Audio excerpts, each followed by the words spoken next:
नमस्कार, आदाब, सत श्री अकाल। कैसे हैं आप? उम्मीद करते हैं आप सभी स्वस्थ होंगे, अपने कार्यों में व्यस्त होंगे।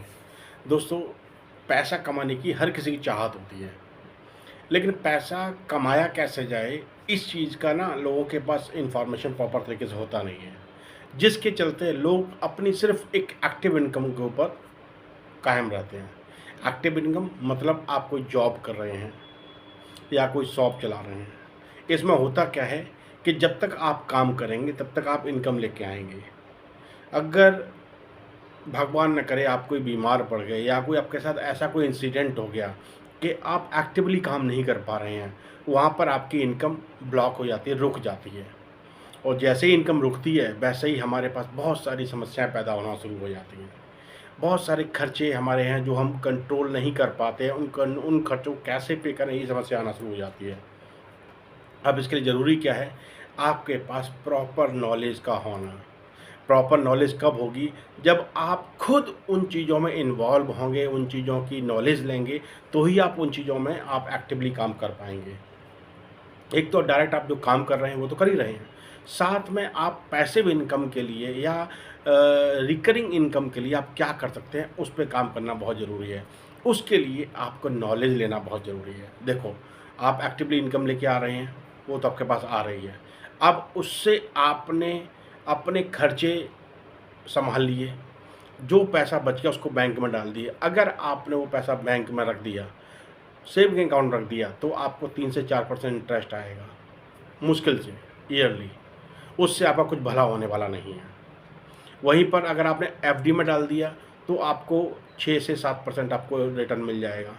यानी कि यहाँ पे भी आप अपने इन्फ्लेशन जो 7% से ऊपर चलता है, महंगाई दर 7% जो ऊपर चलती है, उससे आपका पैसा ग्रो नहीं करेगा। अगर इस पैसे को आपने कहीं डेब्ट फंड में डाल दिया, वहाँ भी आपको 5 से 6% का रिटर्न आएगा। वहाँ पे भी आपका पैसा कोई खास ग्रो नहीं करेगा, क्योंकि वहाँ पे भी आप इन्फ्लेशन को बीट नहीं कर पाएंगे। यहाँ पैसा एफडी में और डेब्ट फंड में आपका पैसा सिक्योर रहता है, लेकिन यहाँ पर आपको जो ग्रोथ चाहिए वो ग्रोथ नहीं मिलती है। अब वो ग्रोथ कहाँ मिलेगी? वो ग्रोथ मिलेगी आपको म्यूचुअल फंड, एसआईपी और डायरेक्ट इंडेक्स फंड में लगाने से, डायरेक्ट किसी कंपनी का शेयर परचेज करने से। वहाँ पर आपको इनकम मिलेगी। यहाँ पर इनकम आपको 12% से लेके 25-30% तक मिलने की पॉसिबिलिटी होती है, लेकिन उसके लिए ज़रूरी है आपको प्रॉपर नॉलेज का पता होना। अब प्रॉपर नॉलेज का पता कब होगा? जब आप कुछ चीज़ों को सीखेंगे या किसी अच्छे फंड एडवाइज़र के साथ बैठ के आप चीज़ें डिस्कस करेंगे। लेकिन यहाँ पे भी आपके जो वेल्थ एडवाइज़र, फंड एडवाइज़र होते हैं ना, जो भी फंड को मैनेज करने वाले लोग होते हैं ना, वो आपको प्रॉपर नॉलेज नहीं देंगे। आपको हल्का-फुल्का चीज़ें बता देंगे। वो क्यों नहीं बताते, उसमें उनका भी स्वार्थ है। उनका स्वार्थ क्या है? अगर वो नॉलेज आपको दे देंगे तो उनकी दुकान का बिज़नेस कम हो जाएगा, उनका खुद का बिज़नेस कम हो जाएगा। इसलिए वो आपको नॉलेज प्रॉपर देंगे नहीं। तो नॉलेज आपको जब लेनी ही पड़ेगी, तभी आप चीज़ों को आगे बढ़ा पाएँगे। अब वो नॉलेज क्यों नहीं दे रहे हैं? क्योंकि उनका कमीशन है। उनका 2 से 3%, 4% का कमीशन है। जब आप इन्वेस्टमेंट की किसी से बात करते हैं ना, तो आपका वो इन्वेस्टमेंट कई सारी कंपनियों में लगवा देते हैं। वो रफली चीज़ें देखते हैं और आपका पैसा लगवा देते हैं। अगर वो कंपनी का फंडामेंटल स्ट्रॉन्ग है तो कंपनी ग्रो करेगी, फंडामेंटल स्ट्रॉन्ग नहीं है तो कंपनी ग्रो नहीं करेगी, आपका पैसा भी ग्रो नहीं करेगा। इसके लिए ज़रूरी है आपका खुद का सेल्फ डिसिप्लिन में होकर चीज़ें सीखना। अगर आप चीज़ें सीखते हैं तो आप अपने विज़न के हिसाब से, अपनी नॉलेज के हिसाब से लॉन्ग टर्म में काम करेंगे। देखो, आप चाहे एसआईपी करो, चाहे म्यूचुअल फंड करो, चाहे स्टॉक्स में इन्वेस्ट करो, आपका नॉलेज का होना बहुत ज़रूरी है। इसी चीज़ को ध्यान रखते हुए ना, सिंपल साधारण भाषा में, सिंपल साधारण टॉपिक के ज़रिए हम आपको चीज़ें बताने जा रहे हैं। ये आपके लिए बहुत फ्रूटफुल इन्फॉर्मेशन रहेगी। अब ज़रूरी है आप अपना पेन और पेपर लेके बैठ जाइए। कुछ चीज़ें बता रहे हैं जो बेसिक चीज़ें हैं। अगर इन बेसिक चीज़ों को हमने समझ लिया ना, तो हम अपना प्रॉपर तरीके से इन्वेस्टमेंट की जर्नी स्टार्ट कर सकते हैं, इन्वेस्टमेंट की शुरुआत कर सकते हैं। ज़रूरी है इन चीज़ों को समझना। अब हम सबसे पहले टॉपिक की बात करते हैं, फंडामेंटल नंबर 1। किसी भी कंपनी में पैसा लगाने से पहले ना, कंपनी का आप उसका टाइम पीरियड चेक कर लीजिए। कंपनी का कम से कम बिजनेस साइकिल 8 से 10 साल का होना चाहिए। 8 से 10 साल कंपनी का रन कर रही है तो यकीन मानो उसने बहुत सारे उतार-चढ़ाव देख रखे होंगे। जब मार्केट डाउन है तब भी उसने अपने आप को सस्टेन रखा हुआ है, जब मार्केट ग्रो कर रहा है तब भी उसने सस्टेन रखा है अपने आप को। यानी कि उसने अपनी कंपनी के प्रॉफ़िट एंड लॉस को प्रॉपर तरीके से सँभाला है। यानी कंपनी का जर्नी अगर 8 से 10 साल का है, तो यानी कि बिज़नेस सस्टेबल है। उसने उसमें कंसिस्टेंसी का एक मार्क उसने तय किया हुआ है। उसने प्रॉफ़िट को भी निकाला हुआ है, लॉस के टाइम पर भी उसने अपनी कंपनी को सर्वाइव कराया है। यानी कंपनी का टेन्योर कम से कम 10 से 12 साल का होना चाहिए। मतलब 8-10 साल का तो होना ही चाहिए। कुछ कंपनी हैं, आपको बताते हैं। ये कंपनियां हैं जिन्होंने बहुत अच्छा बिजनेस किया है, जैसे ब्रिटानिया है। ब्रिटानिया कंपनी का इतिहास बहुत पुराना है। इसने बहुत लंबे टाइम से कंपनी चली आ रही है और अपने आप को अच्छा सस्टेन करा रही है। इसने अपने जो शेयर होल्डर्स हैं ना, जिन्होंने उसमें इन्वेस्ट किया, उनके साथ उनके शेयर्स परचेज़ किए, उनको 28% का रिटर्न कम से कम ये निकाल कर देती है। दूसरा आइसर मोटर, ये बहुत पुरानी कंपनी है, यानी कम से कम 70-75 साल पुरानी कंपनी। आपने देखा होगा ट्रैक्टर, आइसर ट्रैक्टर, तो ये बहुत पुरानी कंपनी है। इस कंपनी ने भी कम से कम अपने शेयर होल्डर को 18 से 20% का प्रॉफिट निकाल के देती है। यानी कि कंपनी अगर 18 से 20%, 25%, 30% प्रॉफिट निकाल रही है तो कंपनी अच्छा सर्वाइव कर रही है। दूसरा आती है कंपनी आपकी एचडीएफसी बैंक। एचडीएफसी बैंक बहुत पुराना बैंक है। इसने भी अपने शेयर होल्डर्स को, जितने भी उसके शेयर होल्डर्स हैं, यानी कि जो स्टॉक्स जिन लोगों ने बाय किए हुए हैं, उसको भी 18% निकाल के ये प्रॉफिट देती है। तो ये कंपनियां हैं जो कंपनियां पुरानी हैं, अपना अच्छा बिजनेस ग्रो कर रही हैं। इन्होंने अपने इवन समझो जब आपका लॉकडाउन हुआ था उस समय भी इन कंपनियों ने ग्रो किया है और अभी भी ग्रो कर रही हैं, आगे भी पॉसिबिलिटी ग्रो करेंगी। और अब बात करते हैं कंपनी का ग्रोथ कंसिस्टेंसी होनी चाहिए। दूसरा पॉइंट आता है कंपनी की ग्रोथ कंसिस्टेंसी कैसी है। देखो, हर साल कंपनी का ग्रोथ रेट बढ़ना चाहिए, कम से कम 15 से 20% की ग्रोथ आनी चाहिए। अगर हम इसको चेक कर सकते हैं, कैसे कर सकते हैं, अगर हमारी कंट्री की इकोनॉमी यानी कि जीडीपी अगर 7% से ग्रो कर रही है ना, तो कंपनी उसका 2x कम से कम होना चाहिए। कंपनी में 2x ग्रोथ होनी चाहिए। अगर हमारी 7.5% की हमारी ग्रोथ जीडीपी है, तो कंपनी का ग्रोथ रेट कम से कम 15% होना चाहिए। अगर हमारी 10% है तो 20% होना चाहिए। इतना मतलब 2x तो मिनिमम होना ही चाहिए। अगर ज़्यादा कर रहा है तो समझो जो उसमें इन्वेस्टर्स हैं, जिन्होंने पैसा उसमें लगाया हुआ है, जिन्होंने उसके शेयर्स परचेज किए, उनको वो कंपनी अच्छा प्रॉफिट दे पाएगी। जैसे हम बात करते हैं कुछ कंपनी की, जुबिलेंट फूड। इस कंपनी ने कम से कम 17 से 18% का ग्रो किया है लॉकडाउन के टाइम पे भी। यानी कि जब मोनेटाइजेशन हुआ था, डिमोनेटाइज हुई थी हमारी इंडिया में, डिमोनेटाइजेशन हुआ था, उस समय भी इस कंपनी ने अच्छा ग्रो किया। रेडको खेतान कंपनी है, इसने भी 18% का ग्रोथ किया है। ये कुछ कंपनियां हैं जिन्होंने अपने अच्छे टाइम और बुरे टाइम में ना अपने आप को संभाला है और अपना अच्छा ग्रोथ निकाल के दिया है, अपने इन्वेस्टर ग्रोथ निकाल कर दिया है। तीसरा पॉइंट आता है कंपनी ज़ीरो डेब्ट होना चाहिए उसके ऊपर। उसके ऊपर लोन का ना होना उसके लिए बहुत अच्छा है। लोन उसके पास कम से कम हो या लोन हो ही ना। अगर लोन नहीं है तो यकीन मानो कंपनी जितना बिजनेस ग्रो करेगी ना, वो पैसा अपने इन्वेस्टर्स को देगी, अपने इन्वेस्टर्स को प्रॉफिट निकाल के दे पाएगी। अब बहुत सारी कंपनियां हैं जो लोन बहुत अच्छा पहले उन्होंने ग्रो किया, लेकिन वो धराशायी हो गए। जैसे हम बात करते हैं भूषण स्टील, बहुत अच्छा उसने ग्रो किया था, लेकिन धराशायी हो गया लोन के चक्कर में, लोन डिफॉल्टर हो गए। लैंको इंफ्राटेक बहुत अच्छी कंपनी ग्रो कर रही थी, धराशायी हो गई क्योंकि इन्होंने अपने ऊपर कर्जे चढ़ा लिए। आपका एसआर स्टील, नाम तो सुना है आपने, एसआर स्टील बहुत अच्छी कंपनी थी, लोन डिफॉल्टर हो गई।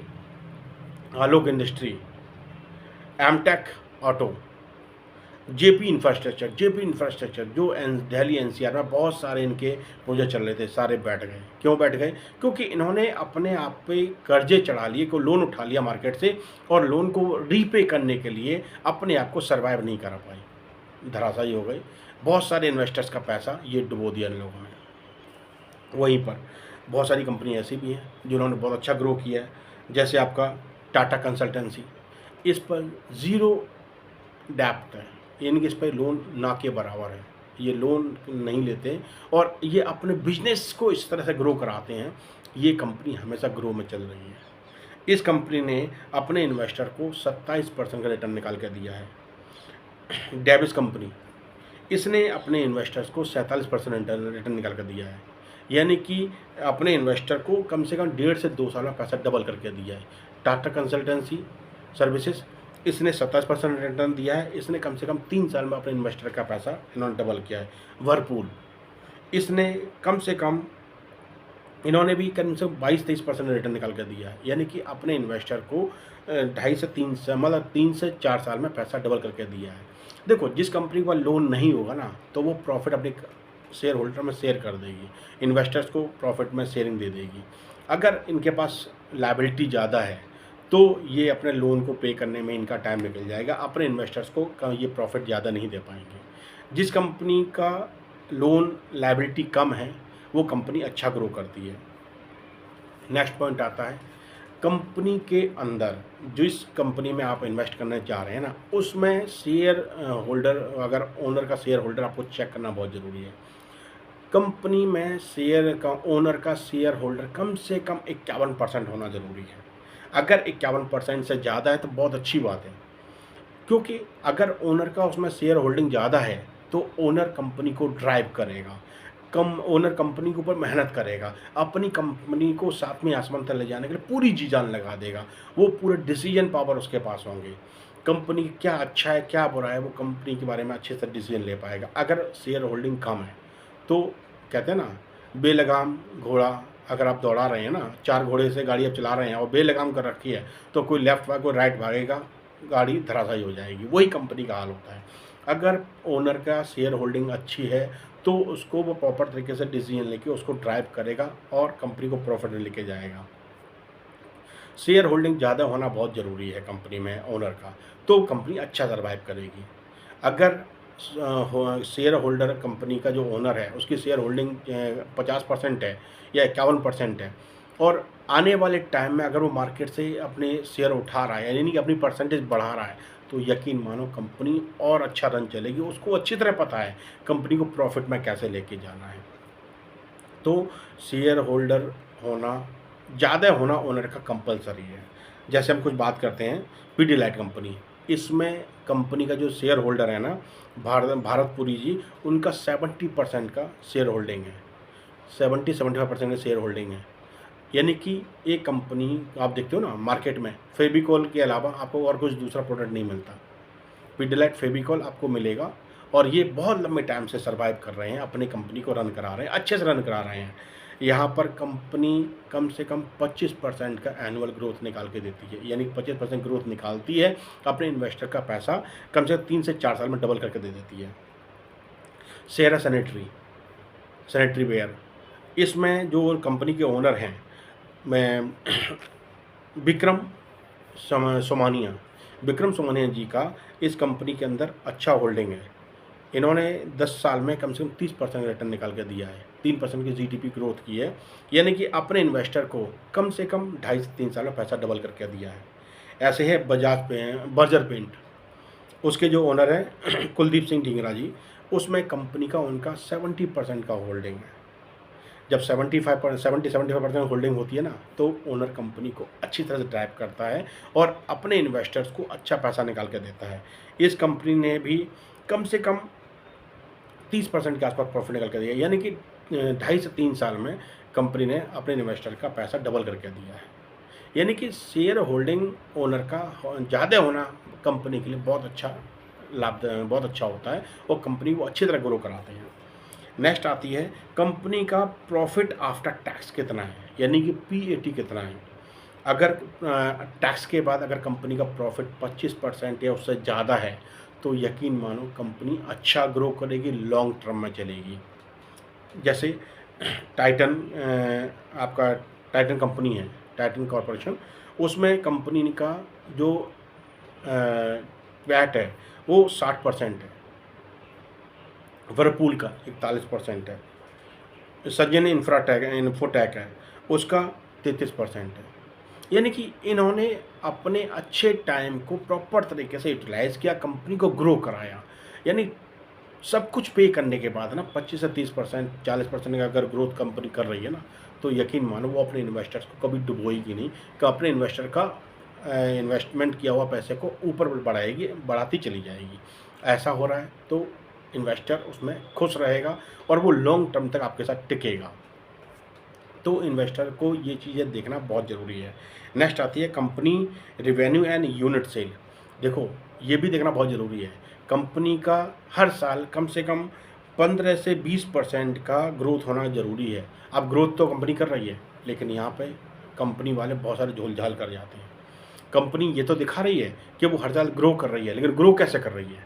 क्या कहीं लोन लेके आ रही है, तो वो अपना हर साल 10% ग्रो दिखा रही है, या अपने एसेट्स बेच देती है, तो वो 10% ग्रोथ दिखा रही है, 15%, 20% ग्रोथ दिखा रही है? नहीं, कंपनी का सेल होना चाहिए, कंपनी का हर साल सेल बढ़ना। जैसे मारुति कंपनी है, मारुति कंपनी अगर एक साल में 10 लाख गाड़ियाँ बेचती हैं, तो मारुति कंपनी का ट्रेंड है वो अगले साल 11 लाख कार बेचेगी।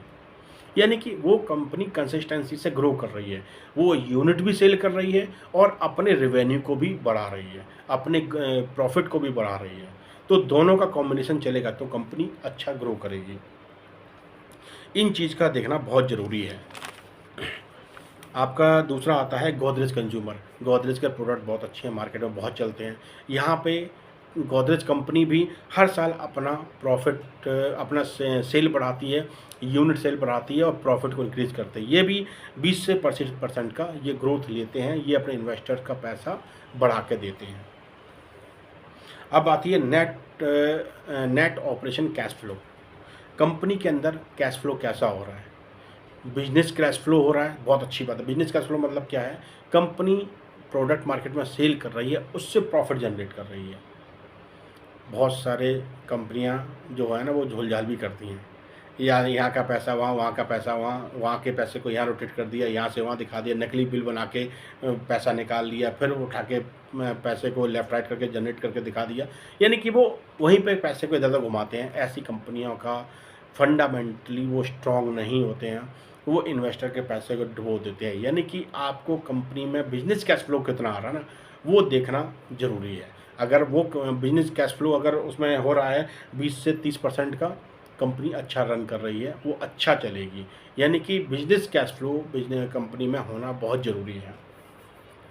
जैसे एशियन पेंट है, एशियन पेंट कंपनी बहुत पुरानी है, मार्केट में टिकी हुई है, अच्छा काम कर रही है। डॉक्टर रेड्डी बहुत पुरानी कंपनी है, हमारे मेडिसिन की फील्ड में बहुत अच्छा ग्रो कर रही है।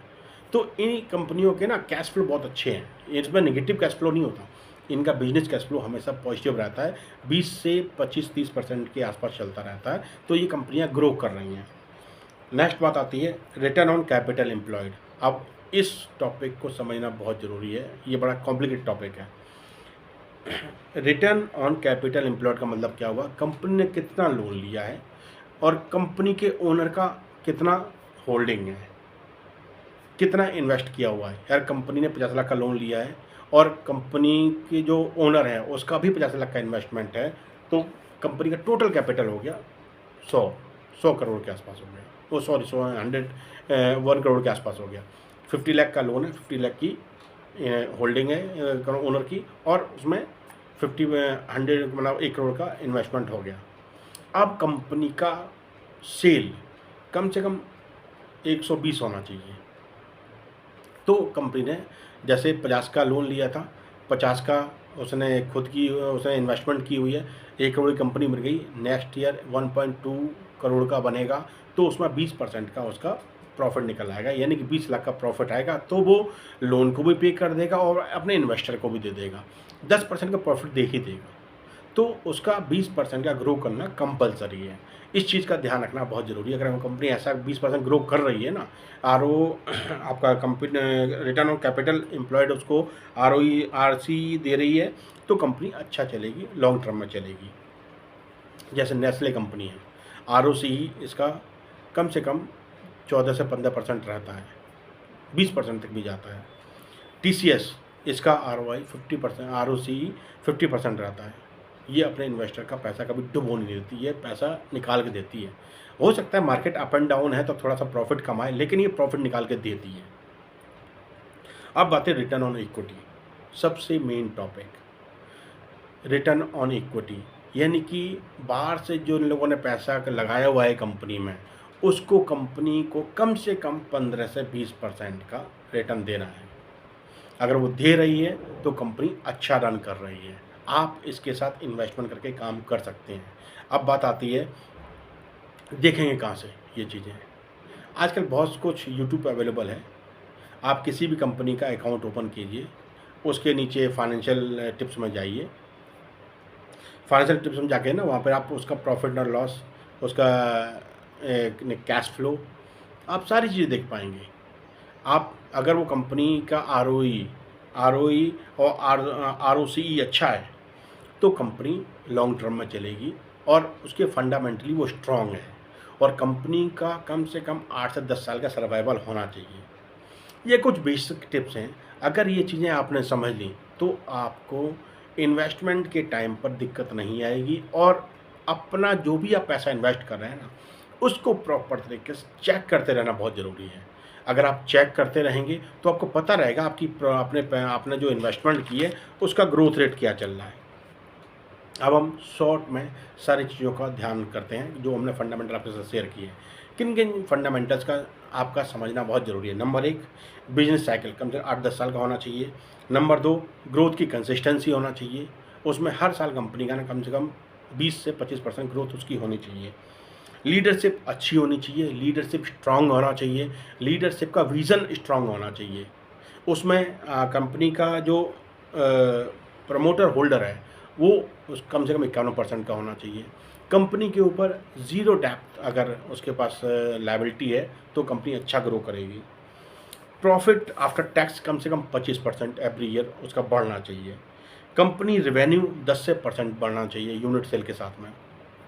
नेट ऑपरेशन कैश फ्लो उसका हर साल बढ़ते रहना चाहिए, यानी कि उसमें नेगेटिव नहीं जाना चाहिए, पॉजिटिव ही रहना चाहिए, 15 से 20% होना चाहिए। रिटर्न ऑन कैपिटल एम्प्लॉयड कम से कम 15 से 20% का होना चाहिए। रिटर्न ऑन इक्विटी भी 10 से 15%, 20% का होना चाहिए। अगर ये चीज़ें हैं तो कंपनी लॉन्ग टर्म में चलेगी। इन चीज़ों को चेक करके आप इन्वेस्ट कर सकते हैं और अपने इन्वेस्टिंग की जर्नी को स्टार्ट कर सकते हैं, अपने पैसे को काम पे लगा सकते हैं। ये चीज़ें समझ ली तो आपको इन्वेस्टिंग करते हुए दिक्कत नहीं आएगी। लेकिन आपने किसी की टिप पे नहीं जाना है, किसी ने टिप दे दी है इसमें लगा दो उसमें लगा दो, वहाँ पर आपको नुकसान की पॉसिबिलिटी है। अगर ये चीज़ें आप चीज़ सीख के समझ के इन्वेस्ट करते हैं तो आपको लॉन्ग टर्म में आपका एक तो नॉलेज बढ़ता रहेगा, दूसरा आपका प्रॉफिट बढ़ता रहेगा, आपको मार्केट से रिटर्न आता रहेगा। देखो, आप कैनले को तो आप इंडेक्स फंड में भी लगा सकते हैं, आप सेंसेक्स में भी लगा सकते हैं, लेकिन वहाँ पर ना 10% 15% का रहता है। अगर आपने ध्यान से ये फंडामेंटल जो आपको पता है उन फंडामेंटलों को ध्यान से चेक कर लिया और चेक करके आपने उनके साथ किसी कंपनी के साथ आपने कंपनी अपनी इन्वेस्टमेंट कर दी और कंपनी अगर 20% 30% ग्रो कर रही है तो आपको इंडेक्स फंड और सेंसेक्स से अच्छा आपको यहाँ पर आपको प्रॉफिट मिल जाएगा। यहाँ पर प्रॉफिट आपको 30%, 40%, 50%, 60%, 70% तक भी निकलता है। लेकिन आपको ध्यान से चीज़ें सीखनी है, समझनी है। समझेंगे, सीखेंगे, उसके बाद अगर इन्वेस्टमेंट करेंगे ना तो आपको नुकसान नहीं आएगा, आपको प्रॉफिट हमेशा मिलता रहेगा और अच्छा प्रॉफिट मिलेगा। चलिए, उम्मीद करते हैं ये इन्फॉर्मेशन आपके लिए फ्रूटफुल रही होगी। इन चीज़ों को आप अगर ध्यान से करेंगे, ध्यान से समझेंगे तो आप अपने जो इन्वेस्टिंग की जर्नी है उसको बेहतर तरीके से आगे बढ़ा पाएंगे। मार्केट से कंपाउंडिंग का बेनिफिट आप ले पाएंगे। एक्टिवली अब तो आप काम कर ही रहे हैं, साथ ही साथ अपने पैसे को काम पे लगा के वहाँ से अपना प्रॉफिट बनाना शुरू कर सकते हैं। चीज़ें सीखिए, समझिए और अपने प्रॉफिट को बढ़ाइए, अपने कंपाउंडिंग के बेनिफिट को अपने लिए काम पे लगाइए। अब जो हम कंपनी की बात कर रहे हैं वो चीज़ें आपके ऊपर भी एप्लीकेबल हैं। आप भी अपने ऊपर लोन लायबिलिटी कम से कम रखिए, अपने खर्चों को कंट्रोल करना सीखिए। जैसे ही आपकी एक्टिव इनकम आती है ना, सबसे पहले आप इन्वेस्ट कर डालो। मैंने आपको रूल बताया था ना, 30-50-20। अगर इस फार्मूले को 30% आपने इन्वेस्ट कर दिया, 50% में अपने खर्चे मेंटेन किए, 20% आपने अपनी वांट लग्जरी रख लिया, तो आप समझो आप अपने पैसे को सही तरह मैनेज कर पाएंगे, अपने पैसे को काम पे लगा के पैसे से पैसा कमा पाएंगे। ये चीज़ सीखिए और अपनी ग्रोथ की जर्नी को आगे बढ़ाते रहिए। अपनी खुद के लिए भी 30-50-20 फार्मूला अपनी लाइफ में अप्लाई कीजिए। अपने खर्चों पे, अपने इमोशन पे कंट्रोल कीजिए। अननेसेसरी खर्चे मत कीजिए। दिखावे वाला ज़िंदगी जीना बंद कर दीजिए। इससे कुछ नहीं होने वाला। आपकी लाइफ में कोई दूसरा इम्प्रूवमेंट लेके नहीं आएगा। आपको खुद इम्प्रूवमेंट लानी पड़ेगी। चीज़ें सीखिए, समझिए और अपनी लाइफ को आगे बढ़ाइए। अपनी लाइफ को ग्रो की तरफ लेके जाइए। आप अपने माइंडसेट को ना पॉजिटिव माइंडसेट रखिए। चीज़ें सीखने की कोशिश कीजिए। जितनी ज़्यादा चीज़ें आप सीखेंगे, उतना ही आपके अंदर पॉजिटिविटी बढ़ेगी, आपका खुद का कॉन्फिडेंस बढ़ेगा और आप चीज़ें अच्छे से कर पाएँगे। चलिए, चीज़ों को सीखिए, अपनी ज़िंदगी की लर्निंग को बढ़ाते रहिए, अपनी ज़िंदगी की अर्निंग को भी बढ़ाते रहेंगे आप। चलिए, यूँ मुस्कुराते हँसते रहिए। फिर मुलाकात होगी किसी टॉपिक के साथ। चैनल को सब्सक्राइब करना मत भूलिएगा। फिर मुलाकात होगी किसी टॉपिक के साथ। धन्यवाद, नमस्कार।